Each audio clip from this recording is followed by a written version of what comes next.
pandemic took us by surprise, and our lives have been altered forever. For Christians, the situation we're in touches one of the most sensitive nerves of the faith. How do we account for horrible suffering, even innocent suffering, in a world where we believe God is both good and all-powerful? For this lecture series, we've invited some of our best professors to give us their best with the following instructions. Help us make sense of our world at the intersection of suffering, thoughtful Christian faith, and your own academic discipline. And so we present to you the George Fox Digital Pandemic Lectures on Suffering and Faith. Let me give you a poem by Robert Frost, The Oven Bird. There's a singer everyone has heard, loud, a midsummer and a midwood bird, who makes the solid tree trunks sound again.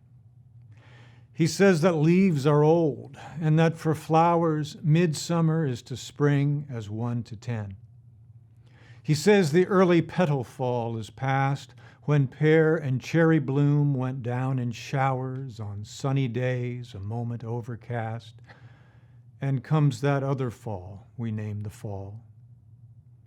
He says the highway dust is over all. The bird would cease and be as other birds, but that he knows in singing not to sing. The question that he frames in all but words is what to make of a diminished thing.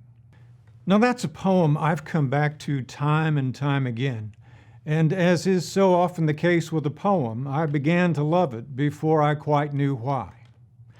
But I was struck by the two powerful but very subtle final lines. The question that he frames in all but words is what to make of a diminished thing. It's a good question. What do we make of a diminished thing? What do we do with something that's been reduced, lessened, diminished? How do we move forward in a situation that can never reach its fullest potential? What do I do, and what do you do? Before we try to answer, let's see how the poem brings us to that question. The poet is telling us about a bird that's fairly common, but with this exception, it continues to sing in midsummer. Now, what's the significance of midsummer? Midsummer, he tells us, in the voice of the bird, is a time when the leaves are old. They no longer have their beautiful springtime sheen. And the blossoms are gone too, as the poet tells us that for flowers, midsummer is to spring as 1 to 10. Or in other words, the beauty, the promise of fertility, the vitality of spring is diminished. It's almost gone. It's not a tenth of what it was. Yet the bird keeps calling, if not quite singing. Now, in the midst of the bird's, or the poet's, thoughts, we have two plain, simple, end-stopped lines.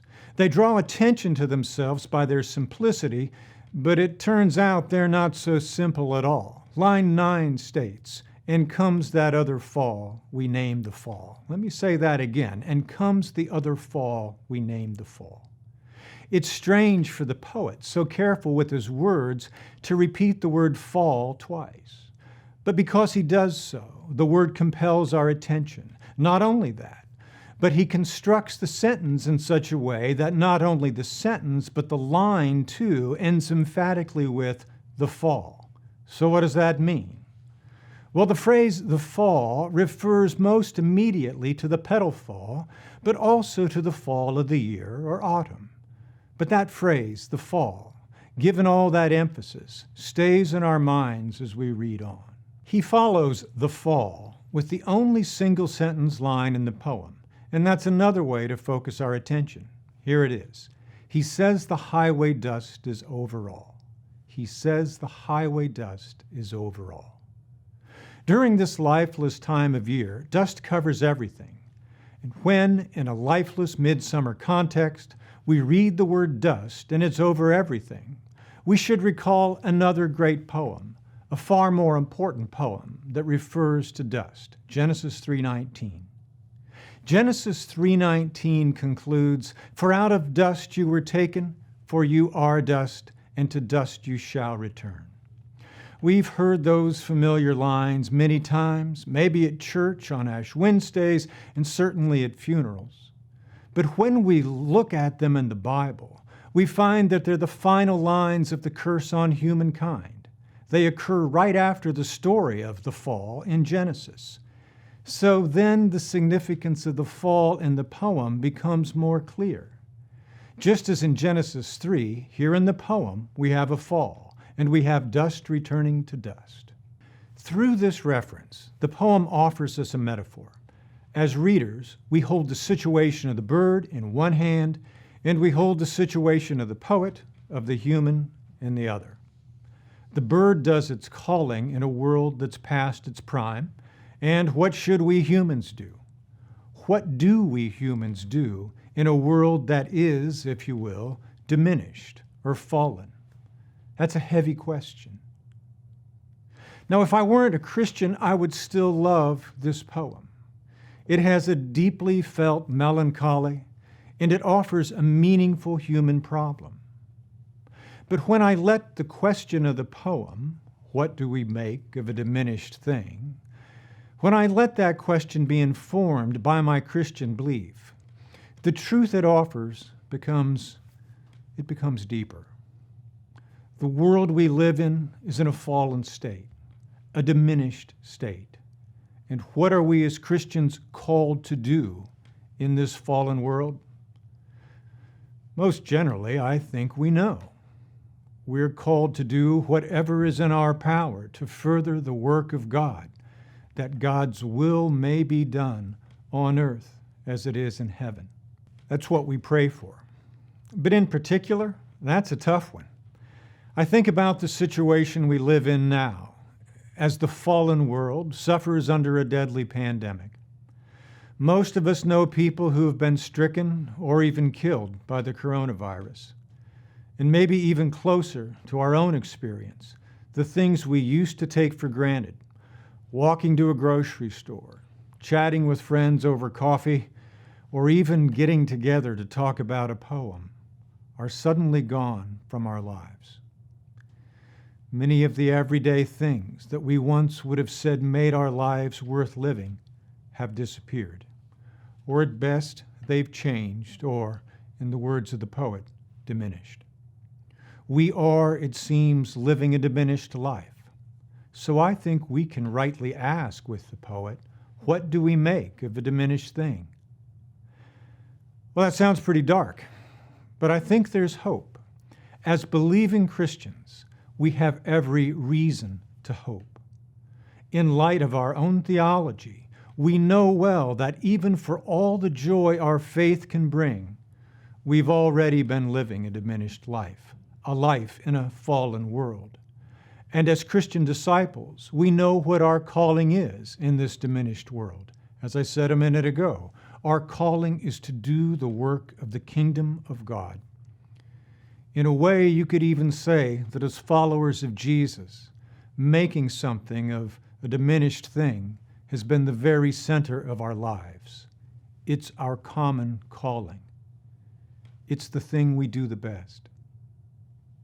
I think we'd agree that our everyday lives don't look like they did a year ago, but our calling, our mission, remains the same. And in that light, we can move forward with the confidence of knowing that God has called us to this particular place in this particular, albeit strange, time. The day-to-day particulars of our callings have changed, but the calling itself has not. The virus has changed the situation in which we do our work, absolutely. But maybe we should simply see it as one more complication in this complicated, fallen, diminished world where we've been doing our work all along. Like many of you, I look to the Scriptures for direction. As it happens, I find nothing in the Bible that speaks of a coronavirus.